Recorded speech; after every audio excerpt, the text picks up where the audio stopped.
Well, good afternoon, everyone. Welcome back to Partickhill Station. I'm Charlie. So today we're going to be talking about a few different things, but I'd first like to do a sound check.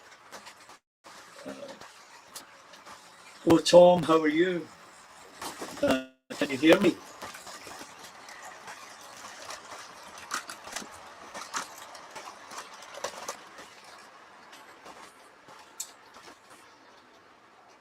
Just let me know, Tom, if you can hear me, because I've checked and double-checked everything.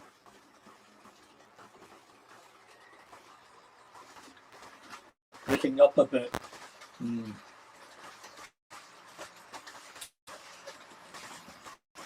Now, you can never be too sure about what's going on. Anyway, I am using a blue Yeti. Just turn the volume up a bit. Hopefully that'll clear things up.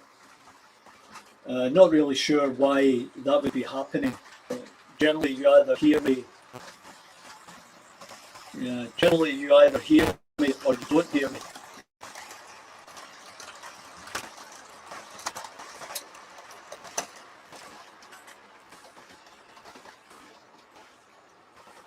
Test.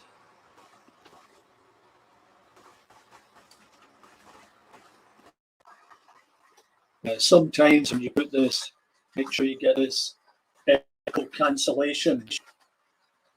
It usually takes care of things. Hopefully that will be coming through clear.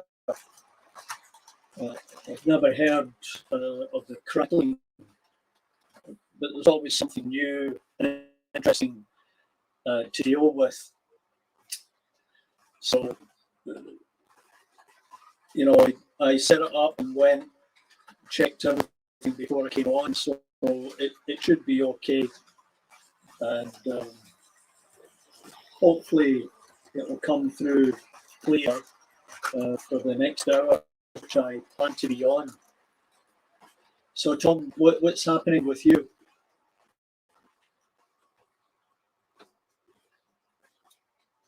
There's a couple of... Oh, Clive, how are you? Yeah, Clive, I know who you are. I see you and I say hi a few times to you on some of the various other channels that we participate. So, how are things in Ireland, Clive? Where are you exactly?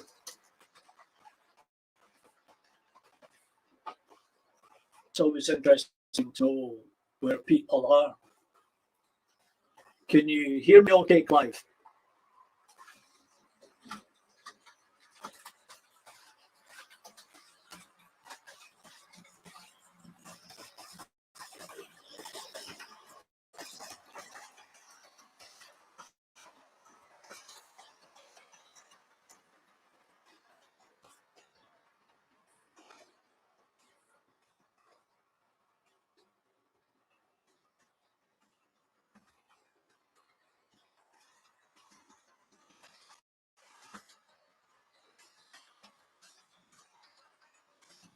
Yeah, Clive, I know you're in Ireland. Whereabouts are you?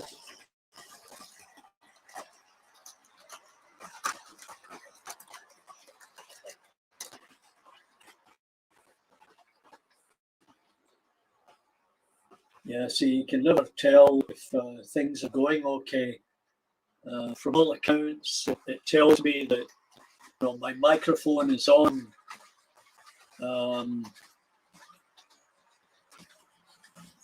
And the cameras seem to be working, with the exception of the webcam that seems to be stuck.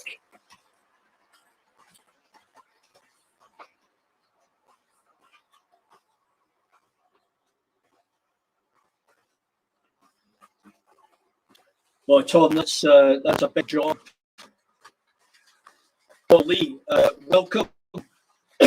Excuse me. I'm glad you can hear okay. Yeah, that's a big job. That's kind of more than I would attempt at this point in time. Where did you get the dimensional information from? Did you measure it yourself, or did you get it from some kind of engineering drawing? Excuse my coughing. I think it's a touch of allergies. Just got a new puffer today for that.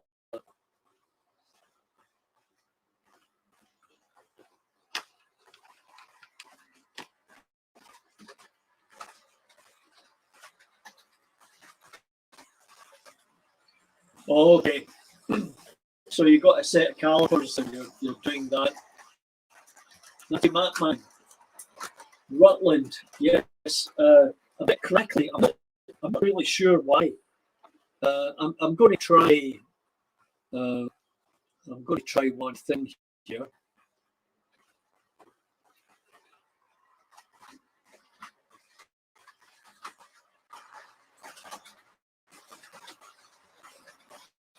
So let me know if that's changed anything, because what I've done is I dropped off from the Yeti and I've gone on to my MacBook. So maybe that would clear that question up. Just let me know. So Rutland, that's where the Ruttles are from, Matty Mac. If you're a Beatles fan, you would get that joke.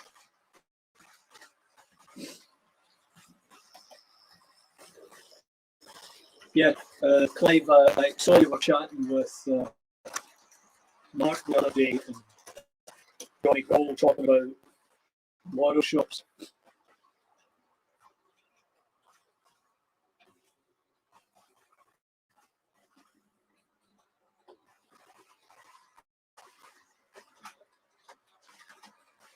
Anyway, I'm going to switch over here because there's something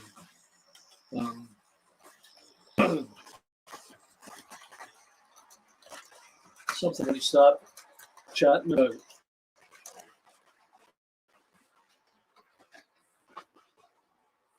So I have a couple of APTs.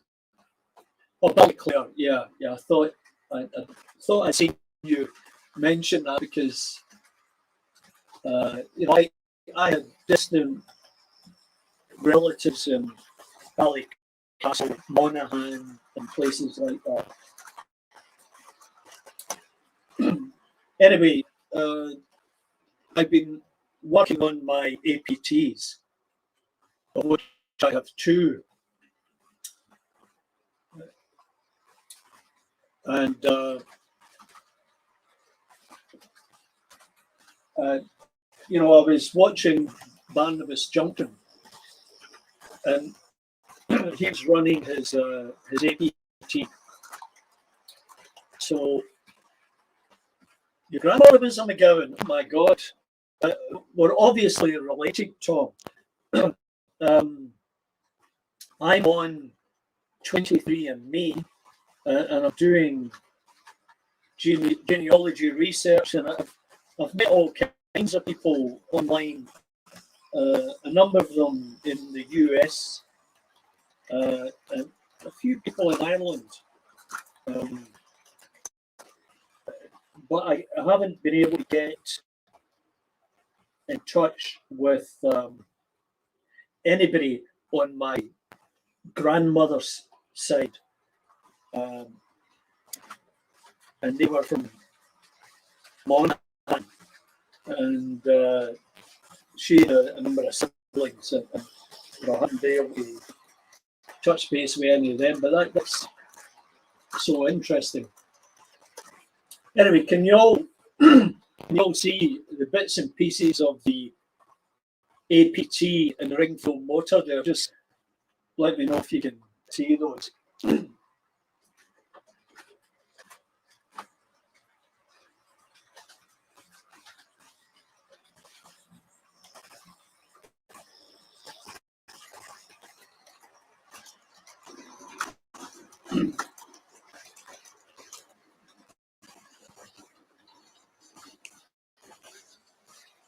So in the meantime, I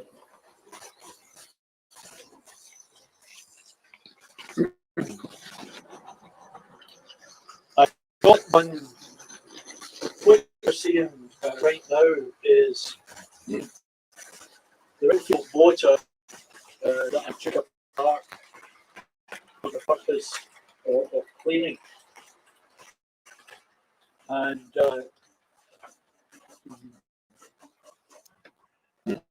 so I got it all broken down. I've cleaned it all up, and I did the same with the other one, which is this one here. And you can see I'm running it without the body top on it, just to get an idea of what's going on there.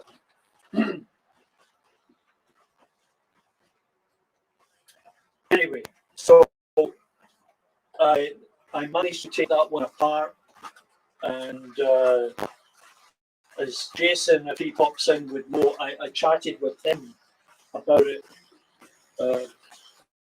because I had an extra wire coming off the other bogie, and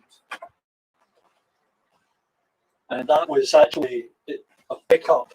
So I've got that to the point where, while I don't have it hooked up, I know what it's for. But in this one, this was the standard APT with the one pickup on the other bogie at the rear. Now, as I said, I got everything cleaned up, and I used polypropylene, 90% or 99%, whatever it is, and cleaned all the cogs, all the wheels, and the top flip. And then I tried to put it together again, but I ran into a problem, and hopefully you can see this. Just get at the right point here. Those little springs, they're a little bit bent, out of shape, and there are the two brushes there waiting to go back in. Every time I try to place them in there, they pop out again, and so does the spring. So it's a very delicate operation, and requires the skill of a brain surgeon and the patience of Job, as to say. So it's just something I'm going to have to be working away at. Anyway, one thing I did notice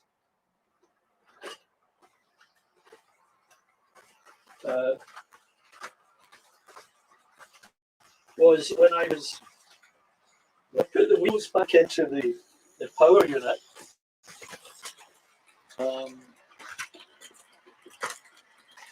it seemed as if they were out of gauge.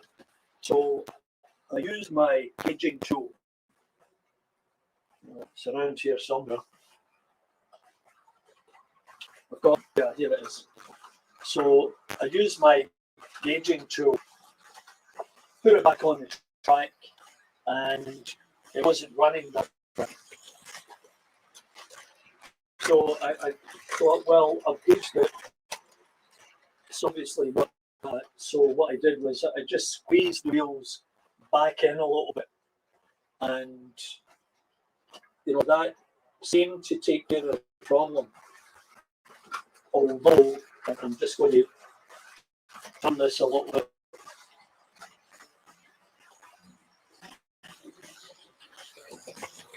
Just a new setup here with this camera. I was trying to get the best view. Now I'm just going to try and run it a little bit.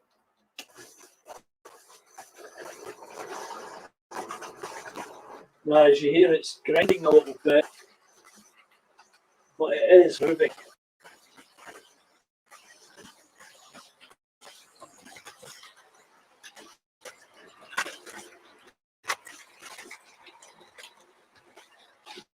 So I imagine that it requires just a little bit more service.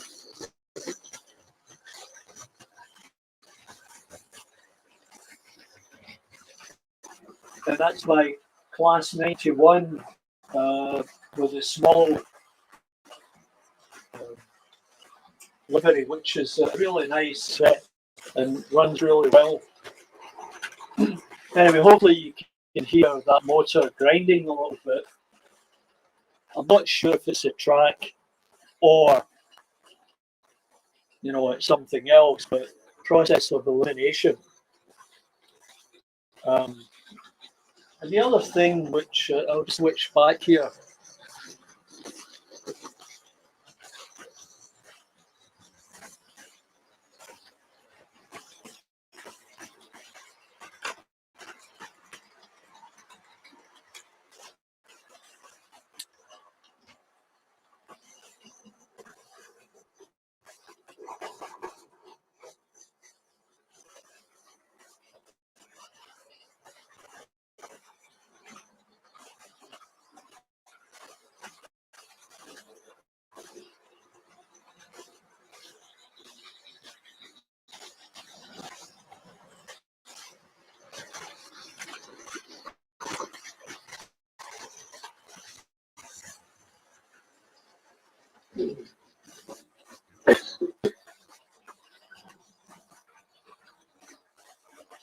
The other thing that I wanted to mention about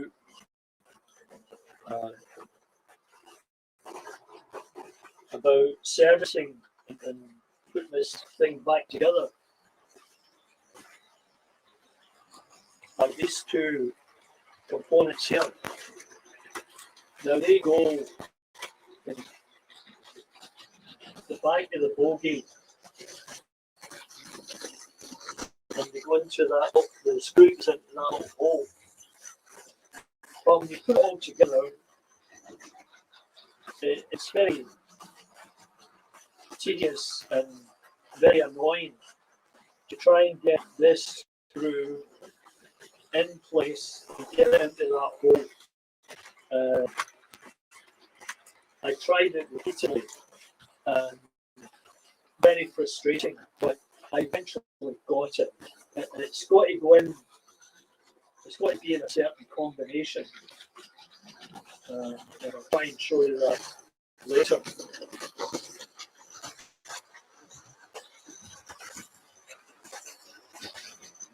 Now, you can see that I've got my diode in there for my shuttle. However, I was ready to go with the shuttle until I sent a note to Mark,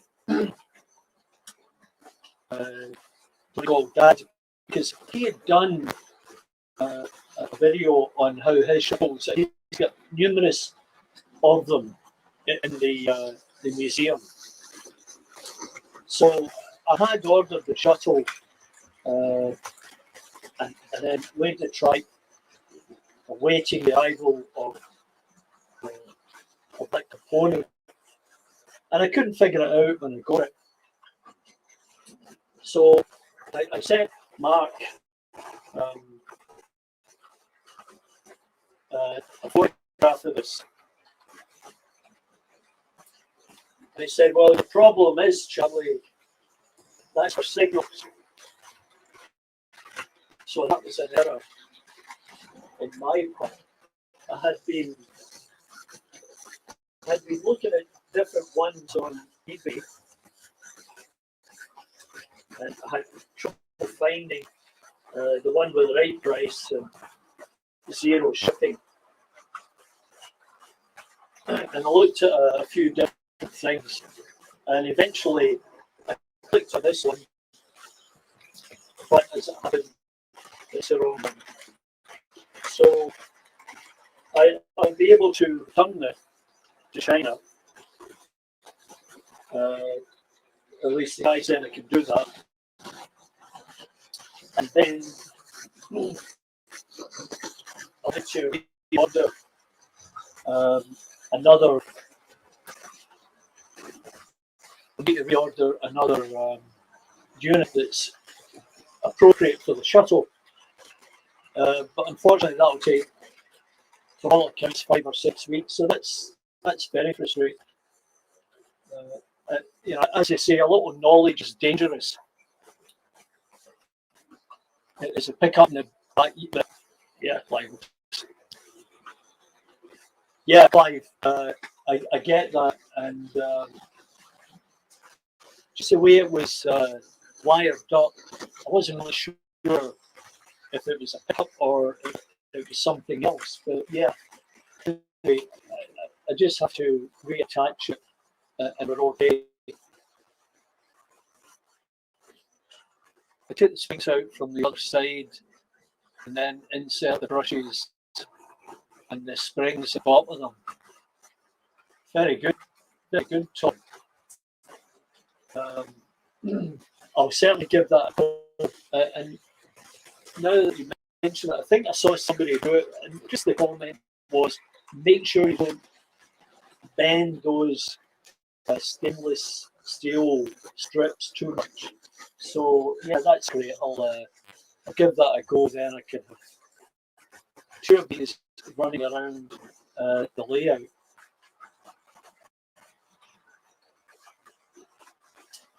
So, a couple of shout outs here. I just say hi to Zoe and Jenny at Monday.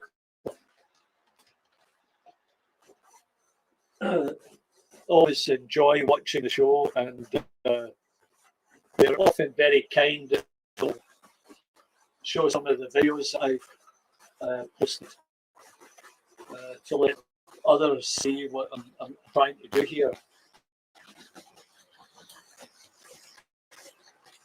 And Alan in the loft, who's probably, as you all know, he's back from his grand tour of the Mediterranean. It was unfortunate he was chased out by the police. Really unfortunate. And Bob O'Neill, I saw Chris went to one of the shows at the weekend. I think it was the Warley Club, the local one. And seemed to have a good time there. That's good that people are getting out and about. So,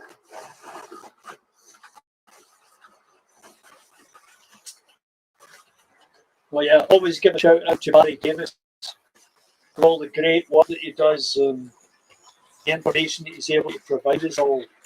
I like watching him here early in the morning. This short little poster. And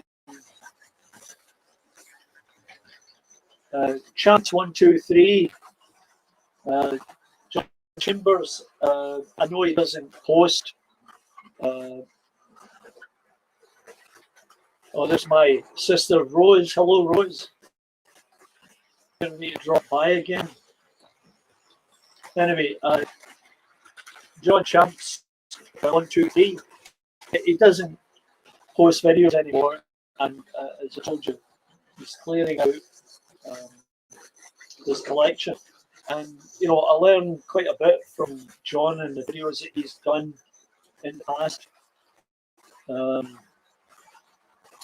And the work that he did with the old Triang controllers, the R965, I think it was, which I bought a few, and I'll maybe pop one on at some point.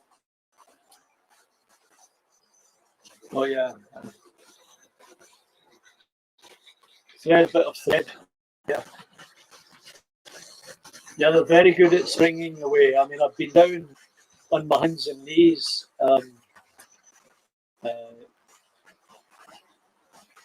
Been down my hands and knees trying to find either the brush or the spring so many times. I keep reminding myself that I should have a specific work area to do this. I just get caught up here at the layout trying to get things fixed. Like something new. You could put a new picked up on the back bodies, like I did before I got two hornby APT power cars. Really? Okay, we'll have a look at that later. Very good. All right, so time to move on to something else.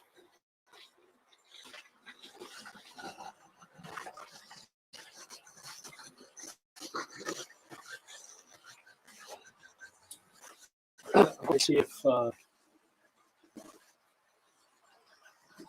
not really sure if this webcam is doing the business, but just going to fit that up there for the moment.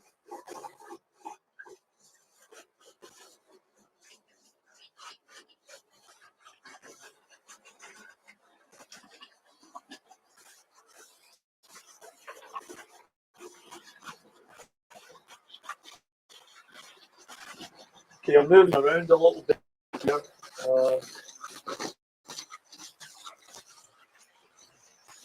So hopefully you can see the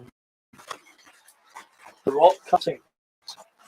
Now, as I told you, I inherited these from my late friend, and I decided to put my own bent on it. So I repainted them grey to reflect the rock works and stone works around the Glasgow area. Painted grey, and then I put out some highlights using a dry brush technique. Quite simple, easy to do, and I'll probably add a little bit more grass and bushes on the top there. So that one's not been highlighted yet, but this one is, and you can see the difference it makes. So that's a nice little cameo there, and it will lead in to the tunnel, which I will cover in stonework similar to that.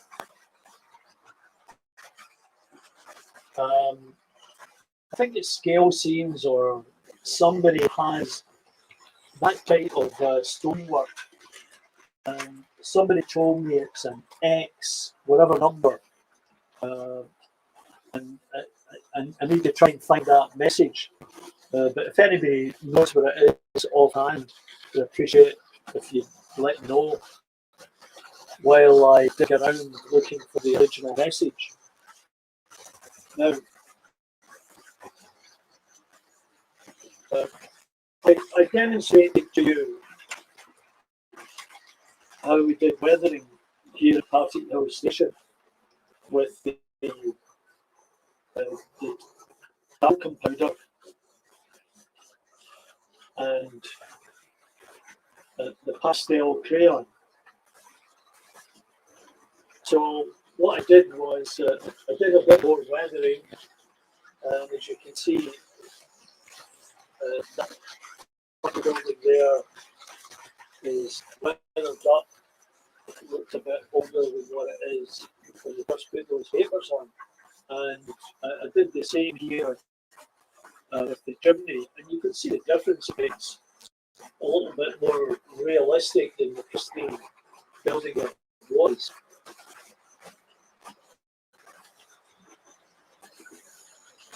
And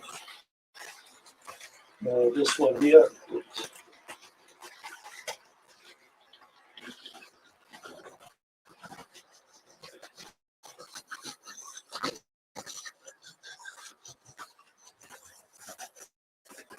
So these things are all easy to do, and they don't cost much.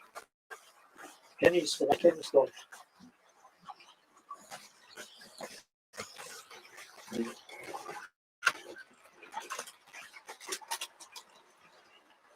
Just move some of the stuff out the way. Anyway, that brings us back to our other manufacturing process here.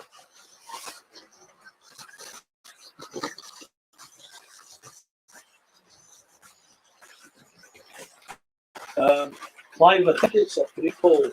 I'll need to look closer later. I think it's the original one. Oh, I think so. Thanks for dropping by. Anyway, some people have asked, oh, Charlie, why did you have such a big base on that print that you made? Well, this here is what is called a raft. And the raft is what the printer first prints onto the table. And it's a surface that enables it to print the model, and then you scrape it off, and that comes clear along with the models that you've made. So here's an example of what I've been doing. So that's the very first one that I did.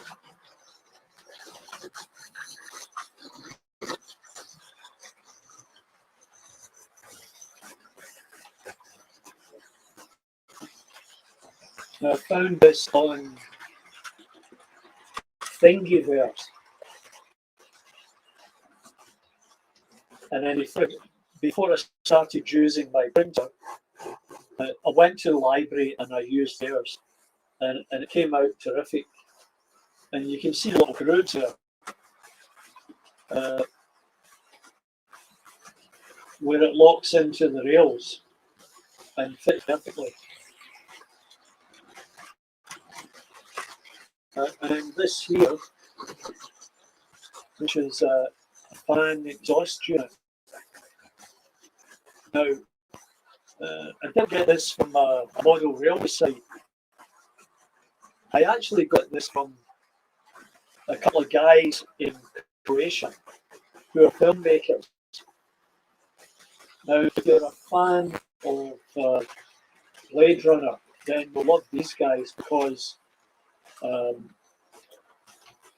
they've made a video, a short film of a Blade Runner type movie, and it's really outstanding, and it's won lots of awards for cinematography and special effects and everything else. So they built most of the props from buildings. If you remember some of the scenes in Blade Runner, there's always these enormous buildings, and they built the 3D printed most of them, or just scratch built them from carved and balsa wood. But many of the appurtenances they put on the 3D printed, and they gave me a couple of the files, STL files, and I printed this out, and it looks pretty good. And it might look good, albeit maybe the left side, stuck on the side of an industrial building. Then I started experimenting, doing a bit of modelling, and came up with this design for a double door cabinet. And that was printed at the library. I wasn't 100% happy, as I mentioned before. I don't know if you can see it here.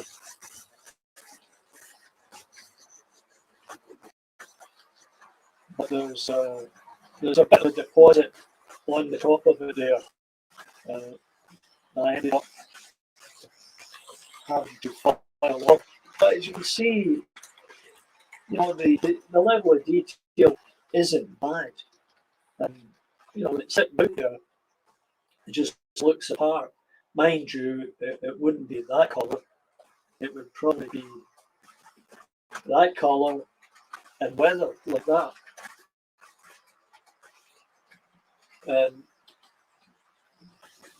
This is the one I printed because I was using the black filament. And then I started printing other sizes.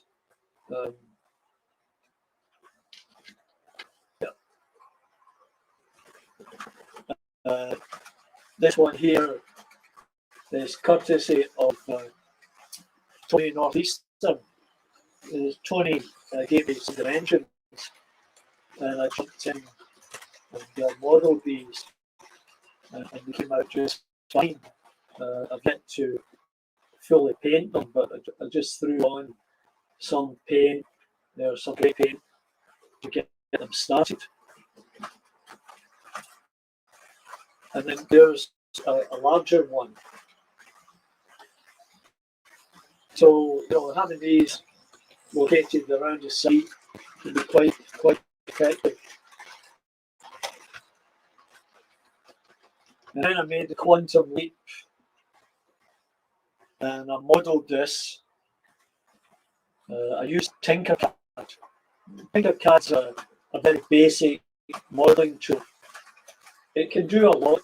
You just have to understand the process and the tools that you would be using to model. And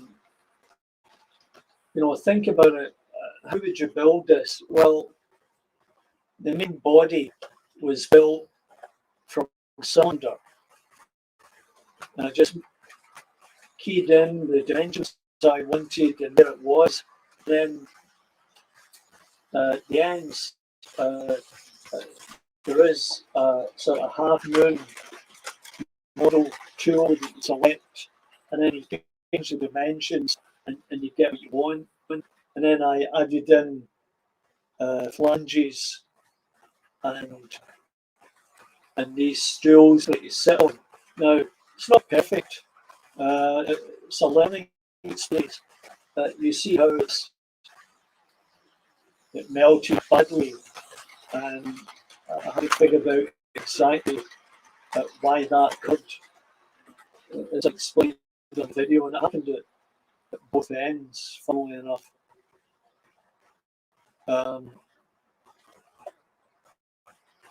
So maybe if I did this again, I wouldn't have the flange in the middle, and probably I wouldn't have the flanges at the ends. I'll just suggest that it was fully welded, and then the access picture on the top, just there for effect. But it fits right in, it's right scale. The right size, and there you go. There's a look for it. I guess you've seen the 3D printed skip, and I've just welded it up a bit, and it sure looks pretty good in its place. So there's lots that can be accomplished with 3D printing. Clive, you're probably way ahead of me taking on a job like that. I'm just curious, is it a filament printer you've got, or is it a resin printer? It'd have to be a fair sized table in order to do the chassis that you've described. Andrew Dobson, how are you? Tom, I think when I set it up, and I'll need to look back on it, I think I put in automatic supports, but I'm beginning to question it now, because as I watched it build, I saw that it had this strip across the bottom, and I thought, oh, maybe it's trying to build its own support there. but as you can see, it's warped a little bit now. Could I scrape that off? That's entirely possible. And that might have been that's maybe why these ends are melted or badly fit.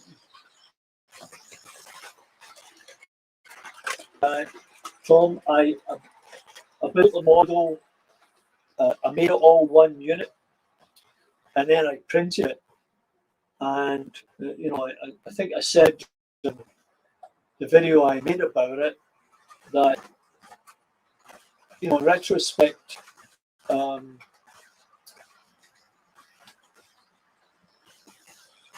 it's like cruelty, yeah, Ender, yeah, I know those ones, yeah, 15 centimeters long. That's pretty good.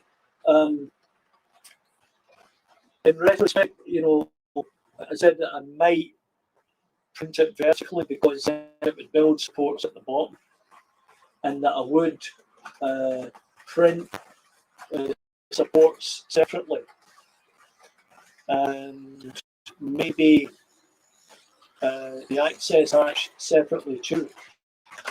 So there's all these things you need to consider with modelling, as you know, Tom, but for others who may not have attempted it yet. Yeah, all these things you've got to consider. It's all very interesting. Now, I think I showed you this last time I was on, and got this. It's for body shop mod, but I thought if I made that 32 millimeters, which is 8 feet high, it might resemble one of those wire fences and put some supports on it. So I've yet to cut the supports, but when I do, I'll let you see that, and you can let me know what you think. Now, something else I want to show you, talk about a little bit, is, you know, this depth business, trying to get layers in the landscaping.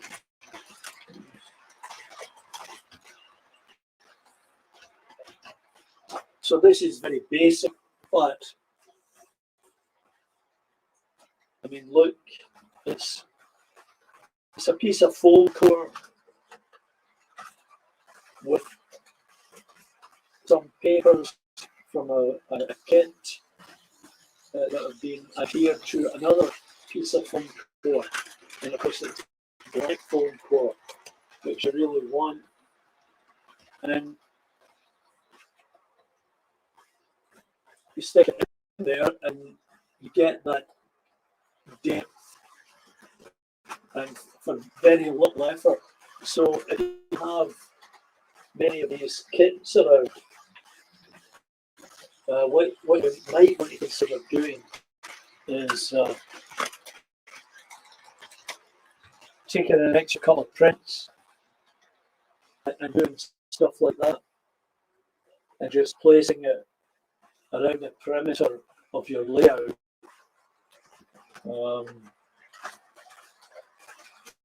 And it'll give you that feeling of depth. I began to weather some of those over there, and I'll work my way around. And once again, that's that doesn't cost you anything, because if you had bought the prints, the building kit itself, you would have the papers, you could print as many of them as you want, and then you can add additional buildings around the layer.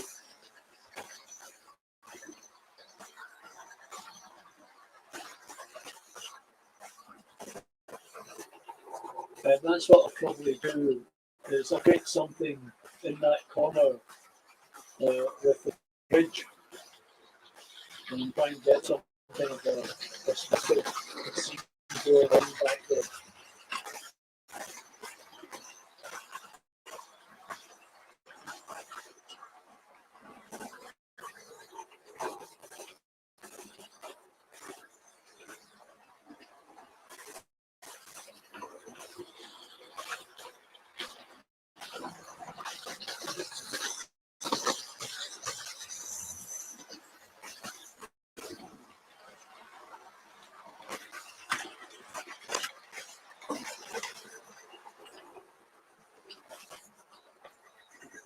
And I'm going to change things up just a little bit here.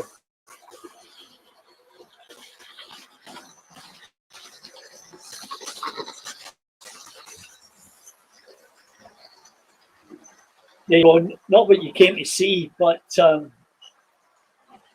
you go. Let me just see if I can. Yeah, that's good. Anyway, so there's a few other things that I can bring up. So I was fooling around a little bit. Hey, Donegal, Dad, Mark, how are you? I was just speaking with Clive about the stores that you guys were talking about, the hobby stores. Yeah, so I was doing some early experimentation a while back with this white foam. Now, I don't recommend it. It doesn't take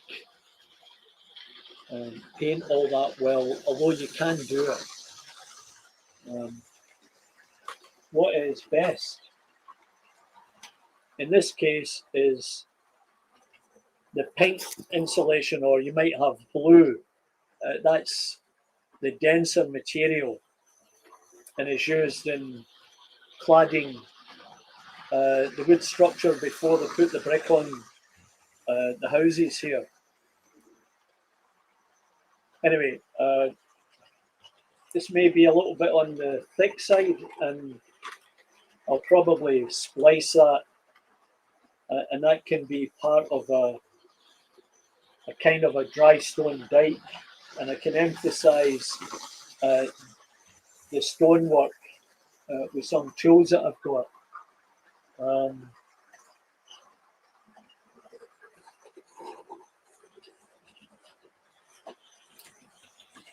In fact, this is some other pink insulation, okay, that I painted. And this kind of resembles some of the stonework around Queen Street Station, the old Buchanan Street Station, and some of the stations on the north side of the Clyde. You might see, if you go to Monorail Scotland and you get off the train there, you'll see that the big, huge retaining walls are made with this type of stonework. So I want to add more of that around the station, and especially around the tunnels.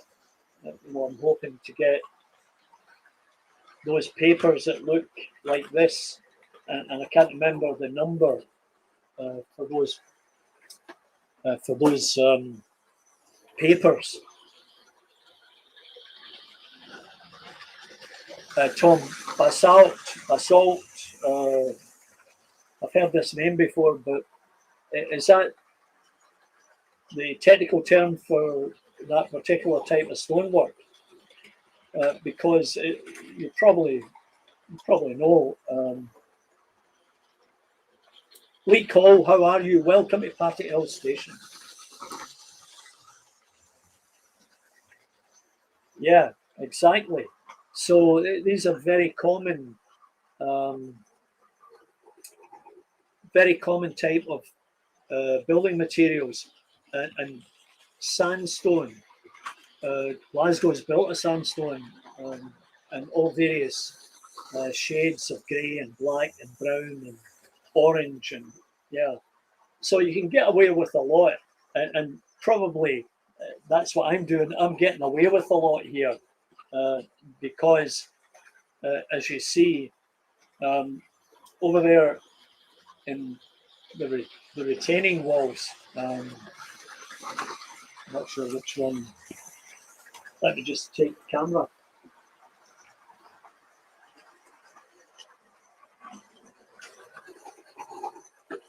Now, let's see.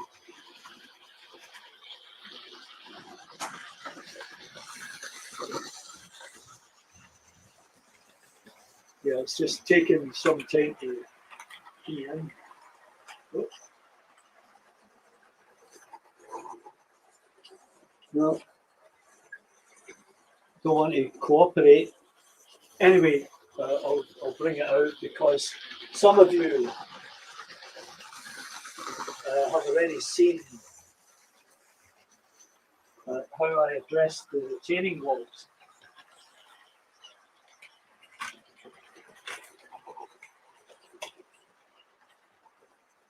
And, you know, there's the concrete. So as I say, you can get away with a lot. Just use your imagination.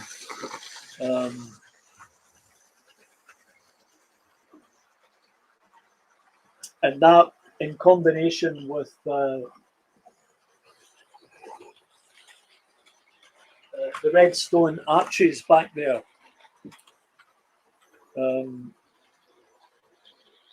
it's not prototypical by any stretch of the imagination. Alan Reynolds, having a dinner break. I'm in the loft doing scenery with PVA and J-Claws. Oh, Jenny and Zoe will be thrilled to hear that, Alan. You're number 1 and 2 fans. Yeah, the layout looks busy. It is busy. One of the big challenges is making sure that I don't overcrowd it and I'm able to run trains. And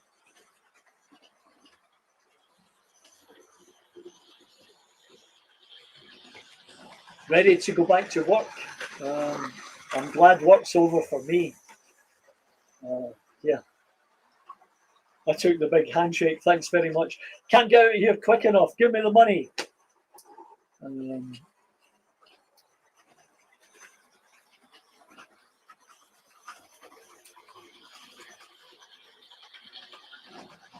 I've gone for the concrete look.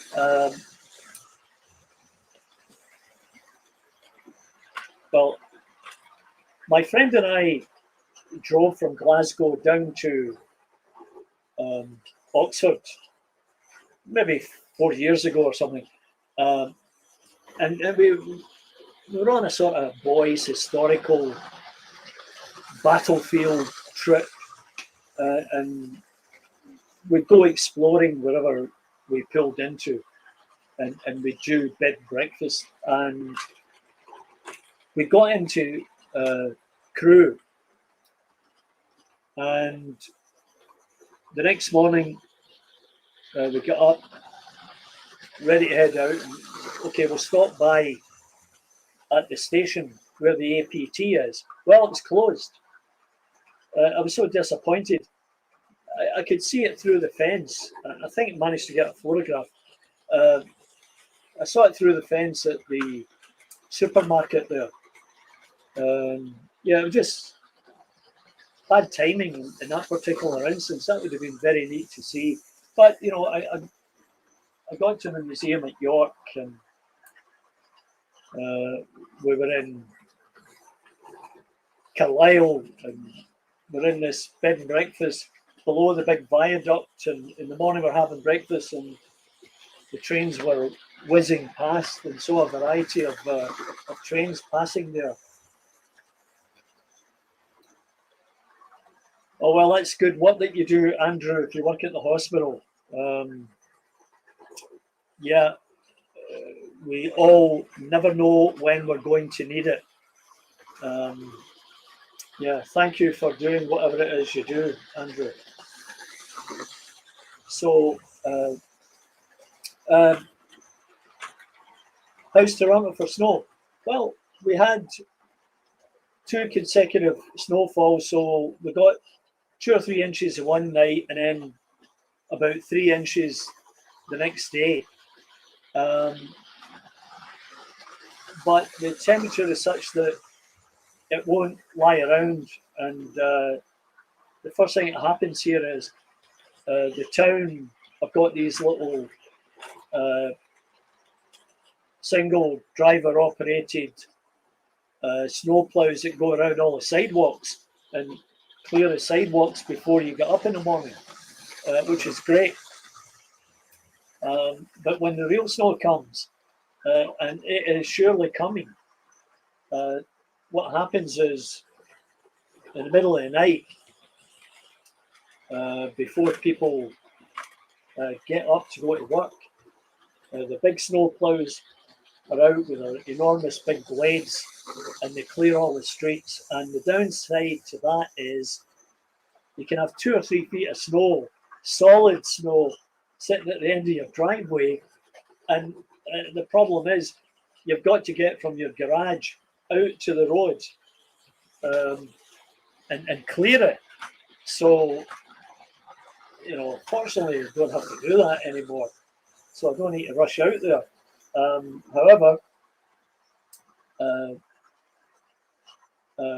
However, I do have a snow blower, a 24-inch one, and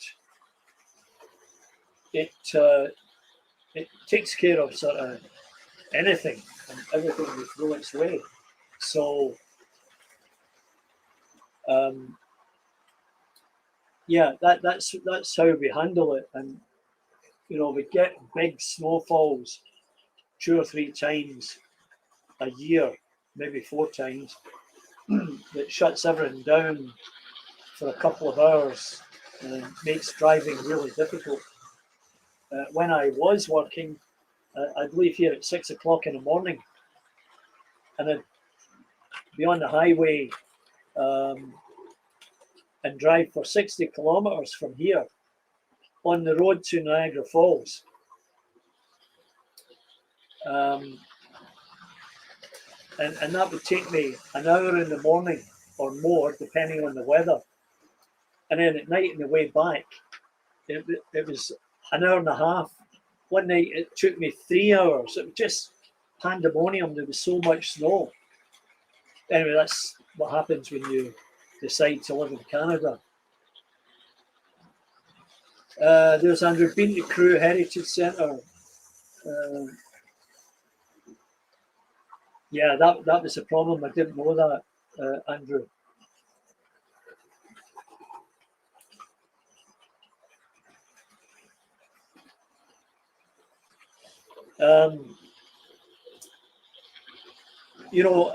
I go back pretty regular. I was back a year ago in March for my brother's funeral, unfortunately. And I took the opportunity, I think it was on a Sunday, to go to Model Rail Scotland. And that's the first time I'd been there, because who would go to Glasgow at the end of January or end of February, whatever it was. I think I'd rather be somewhere south of here. And talking about the West Highlands, so where I lived was on the north side in Knightswood,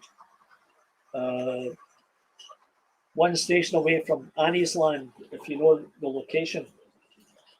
And there was a branch line went north to Milgai, and in Milgai is the starting point for the West Highland Walkway. And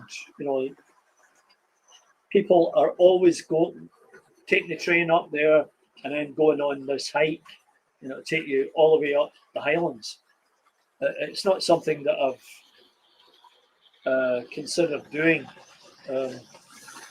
like the comforts in life, you know, can I tell you?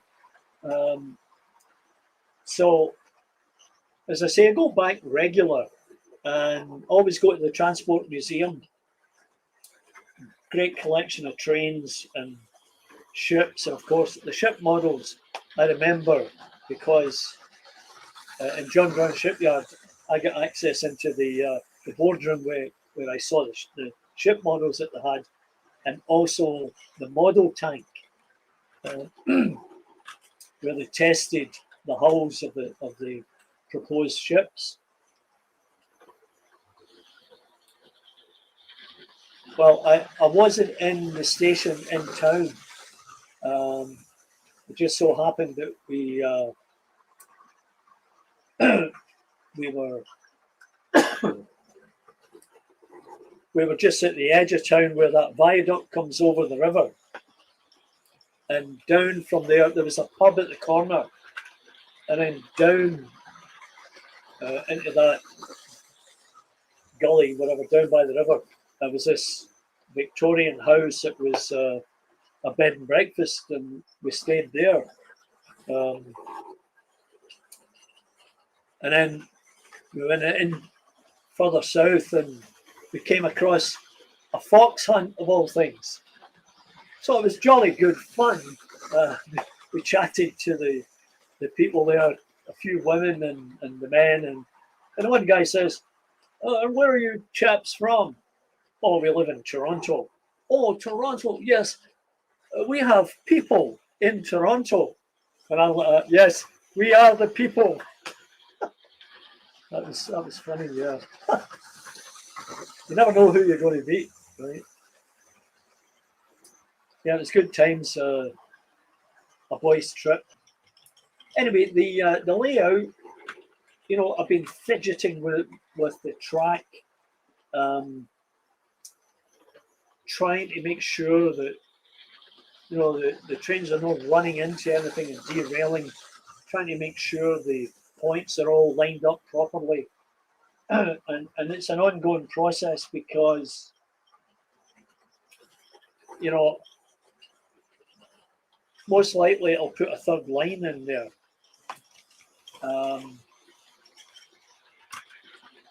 And to do that, I have to make sure that those loops at the opposite end from the station are all set up properly, and that there's no issues there. So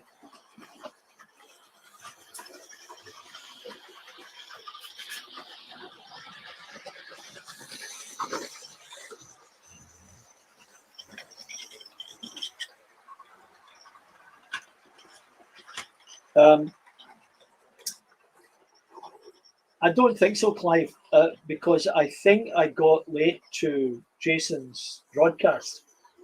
But I'll have a look at it later, because there was a couple of things I missed, and I know he was. I think it was a week before. I can't remember. He was chatting about his APT and how it lean over when it goes into corners. Well, you know, that one leans over as it goes around those bends, ever so slightly, but it's effective.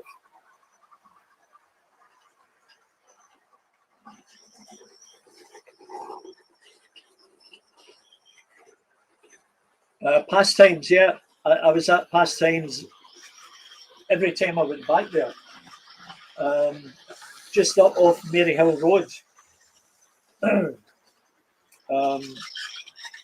My understanding is that it's closed.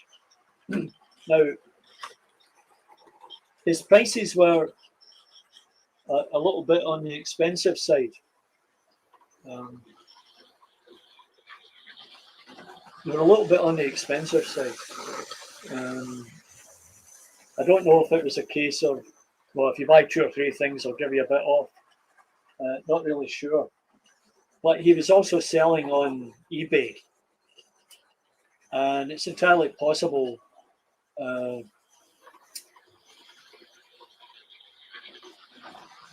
from Edinburgh to Rannoch.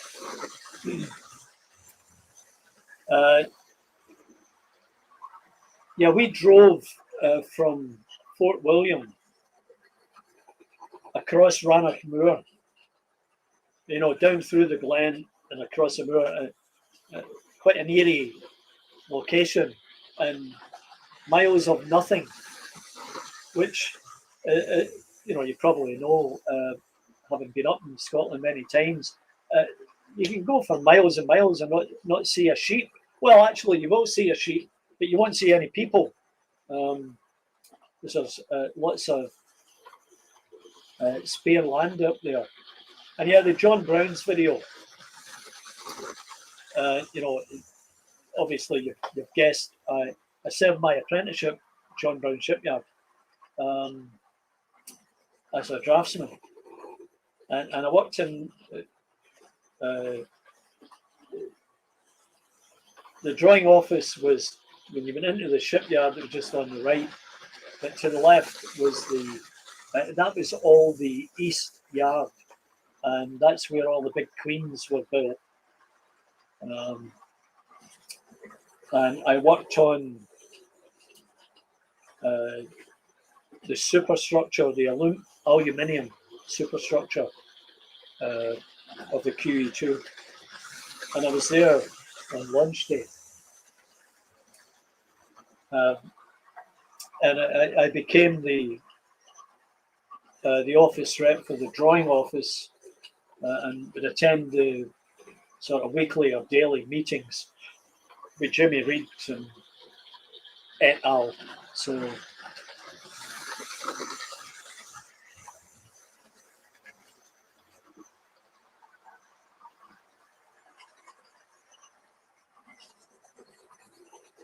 oh, is that right? So on GWR, so what was that? Was that a normal service, or were you driving, or what was that?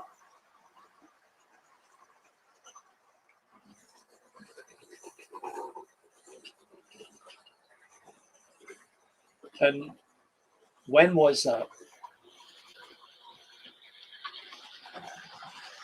Oh, the midges, yeah, oh my God.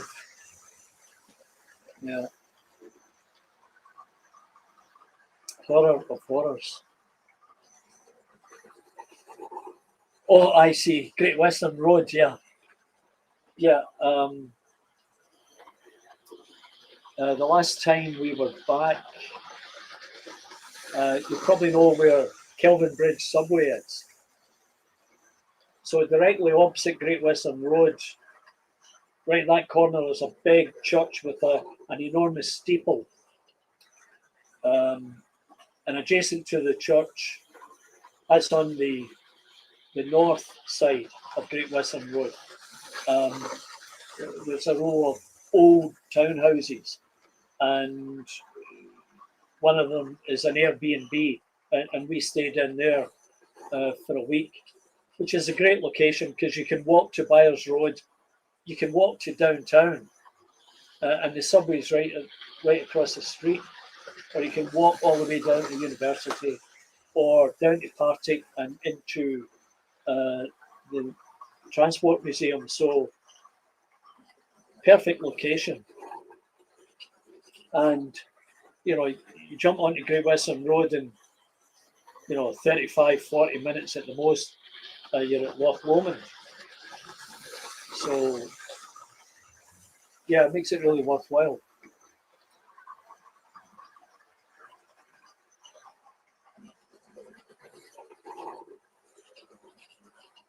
Yeah, we'll catch you later, Alan. I'll look for your video later.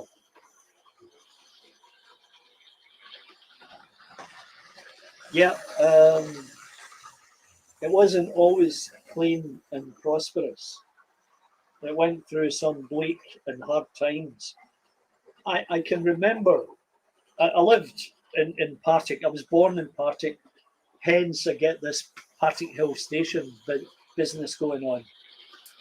Newland Railway, how are you? Good evening to you.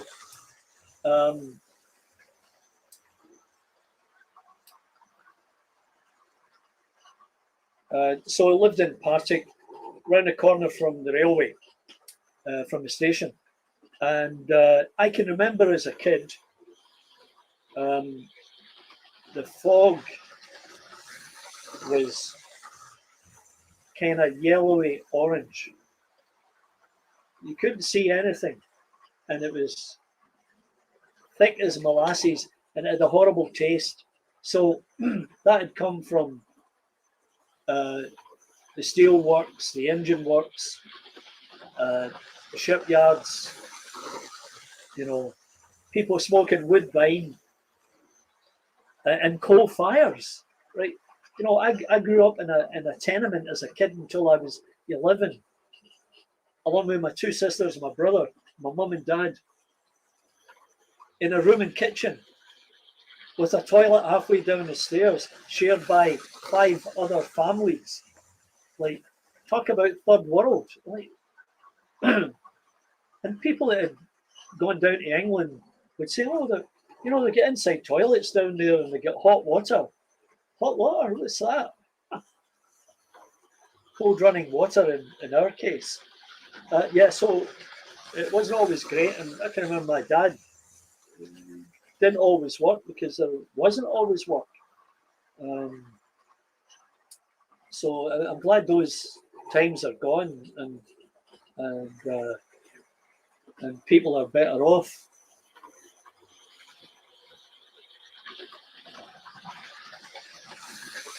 Oh wow!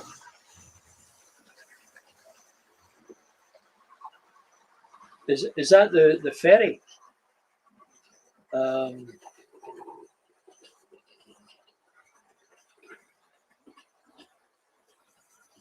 Oh, is that right? Well, I was at school with Alan Ruff, the goalie. He's on that PLZ show every day. His dad ran the team in Knightswood where we lived. We went to Knightswood School, Knightswood Secondary School, and I played a few times with Alan before he got picked up by Thistle.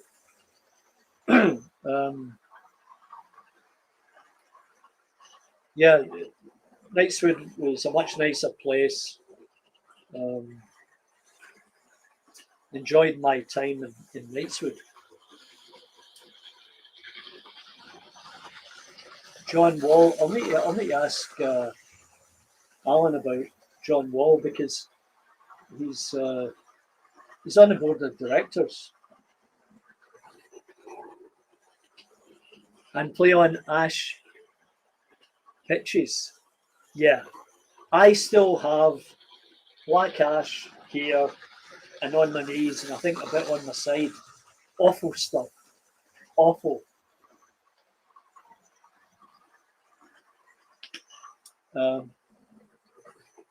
Knightswood School, the secondary school that we attended, had orange ash. It was a little bit different. It wasn't as bad as the black ash. That was horrible stuff. Horrible, horrible stuff.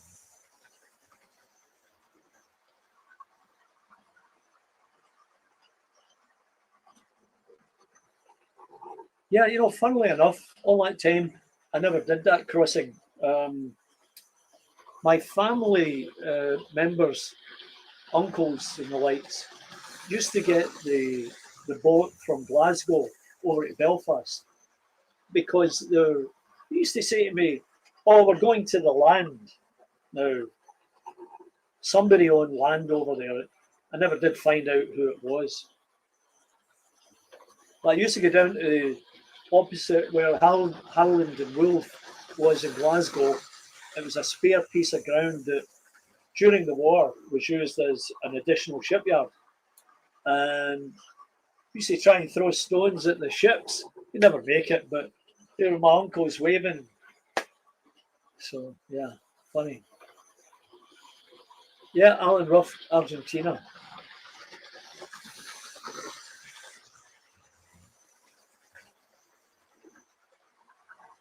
Yeah, there was a big shipwrecker down the river where many good ships went. In fact, worked on a few that ended up in Bangladesh.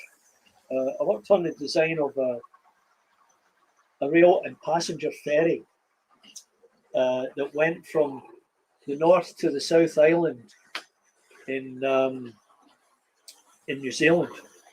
And I nearly ended up in New Zealand, and if things had worked out the way that I originally planned, I might have travelled on that ship on its maiden voyage. Maybe just as well I didn't, because it had a fire on the way over. And the reason I knew this, a boyhood friend of mine, his family took the £10 deal in the 60s and moved to New Zealand. And he sent me a newspaper clipping reporting the fire on board the Arahanga. Yeah, those were the days, full of memories. Anyway, my plans for the layout, and the thing is, I should mention that the camera has dropped off. Two of them, in fact.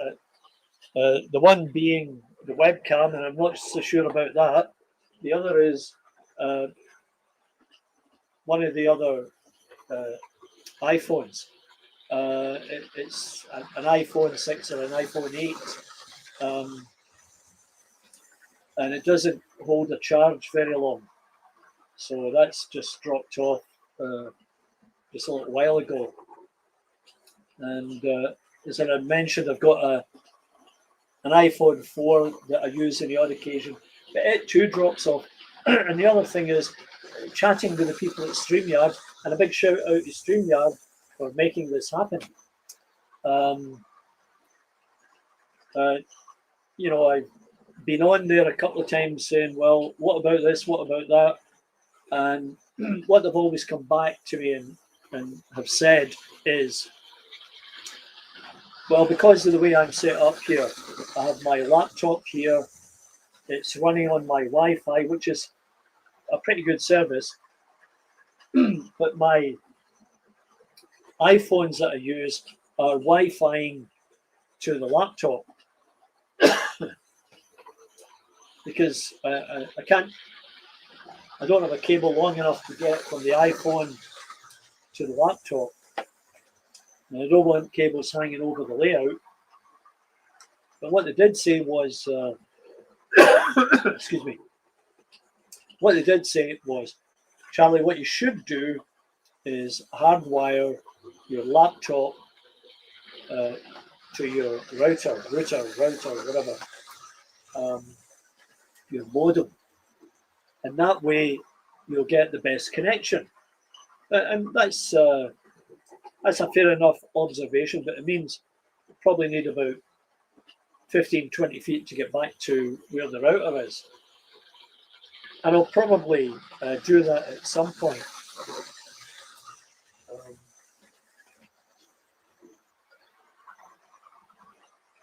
So, you know, there's a number of things that are on the agenda, and often there are too many things that we just never get around to.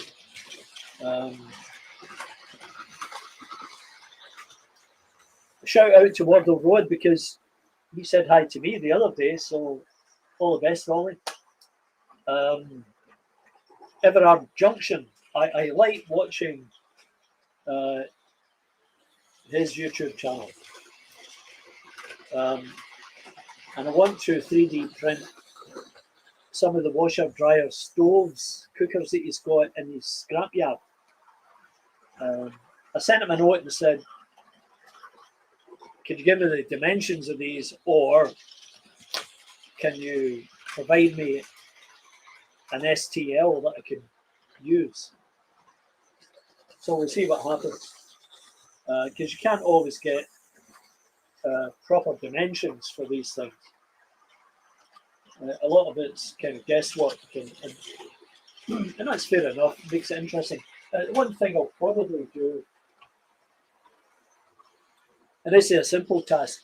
This is an old kit from a friend of mine that passed away. It's in a state of disrepair, but I'll probably model one of these hoppers. It's missing one, and let's just go to solar here for a second. And you know that'd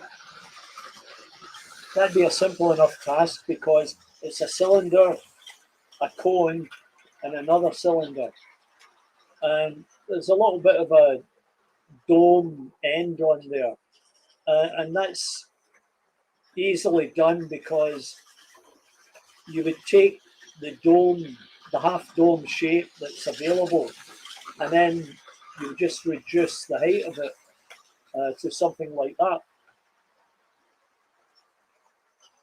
Now, Alan's checking off, but if you have a look at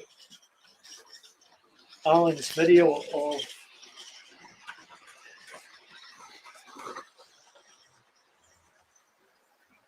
of his video when he is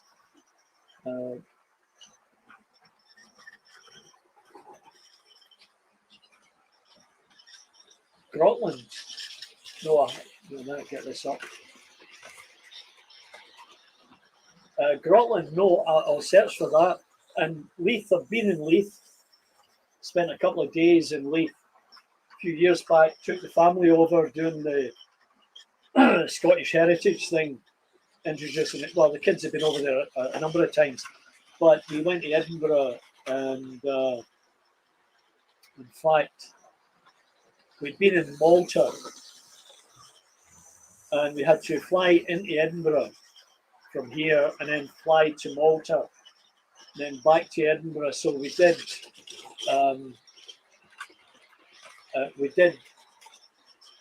the Airbnb there in the condominiums directly opposite the harbour, where the Royal Yacht is sitting.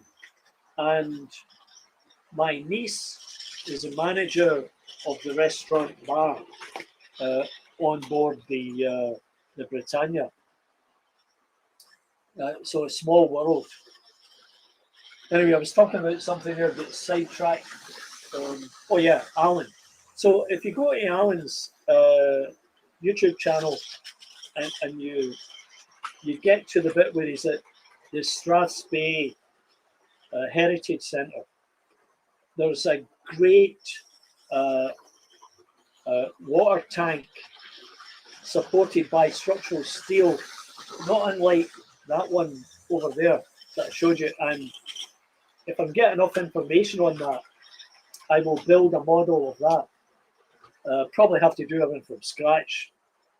I wouldn't be building that I wouldn't be printing that.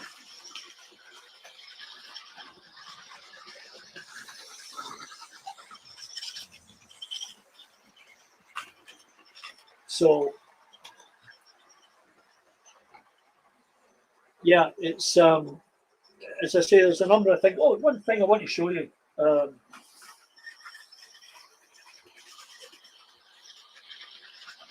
Maybe I mentioned this the last time I was on, but another piece of foam, and there's a platform. Now, there's always another way, and this is no exception. The white stones here,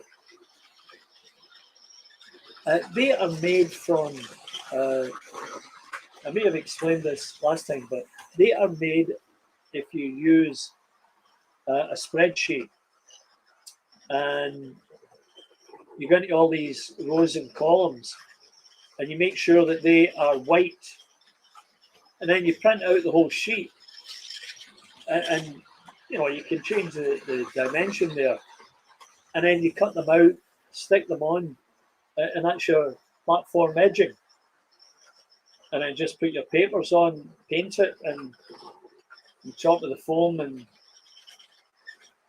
there you go. Anyway, how are we doing for time here? I've been on for an hour and 25 minutes. That's not too bad. Not really sure what everybody's plans are moving forward for the rest of the day. But we have to go downtown, do some babysitting for my daughter and her husband. So we'll be heading out soon. So maybe this is a good time just to sign off and thank everybody for dropping by. I'll need to remember John Hall. I think the name was John Hall. John Wall, yeah, I'll remember that. John Wall. In fact, I'll write it down somewhere.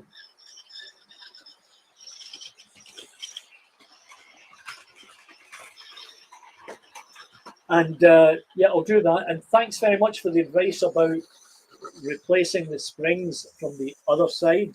That's a great idea. And, you know, by the time we get around to next Wednesday, probably around about the same time, I'll have accomplished that task.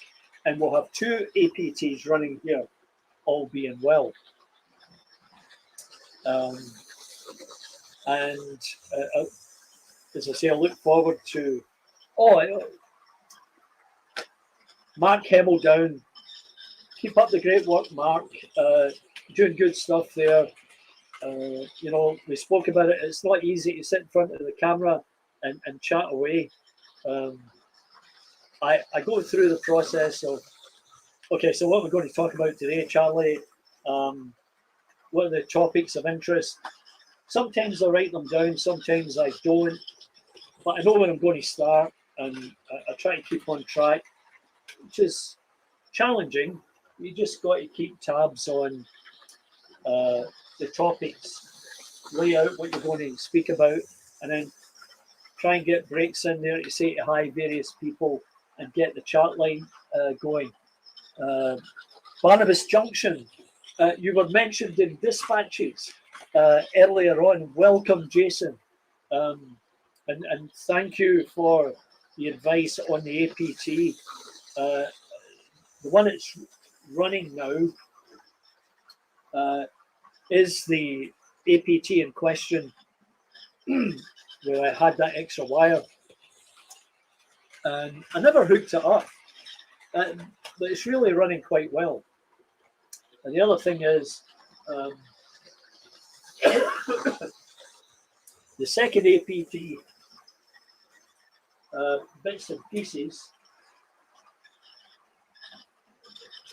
is sitting over here. And we talked about that also. And the fact that I kept losing a lot of springs and the brushes, trying to get them back in at hole. And yeah, I think it was Clive told me, or Charlie, do it from the other side. How smart is that?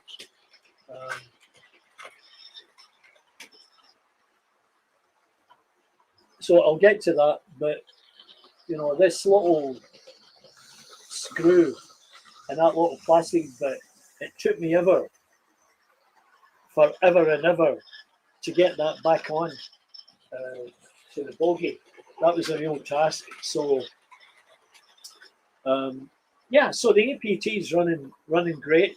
We just cleaned it up, oiled it, and away it goes. And I'll just let it go running without the top. And as I say, I'll get the other one up and running before I come back online next week. And as I said, maybe I'll have the 2 of them running tonight. I decided to put that one up and the Class 91, which is a great runner. But you know, maybe I'll find something else to put out there. And I hope all's well with everybody, that the weather's not too bad. I see that Oasis, or a cover band of Oasis, gets stuck in a pub along with 60 fans. That was a party, no doubt. So they're calling themselves Oasis, which was pretty funny.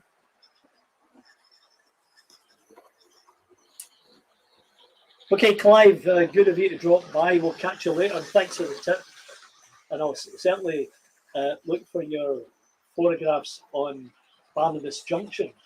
And if you've never visited Barnabas Junction, please do so, because you get a good chat line going there, and it's got a nice big layout, and often get nice trains running there.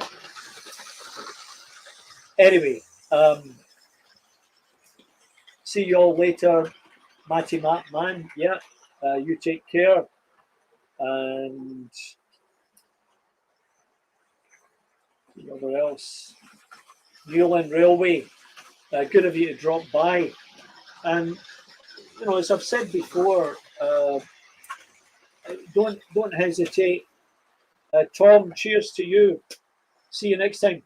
Don't hesitate to drop me a note and say, hey, do you have this train or whatever? And can you talk about this aspect of modelling or whatever? There's always something to chat about. And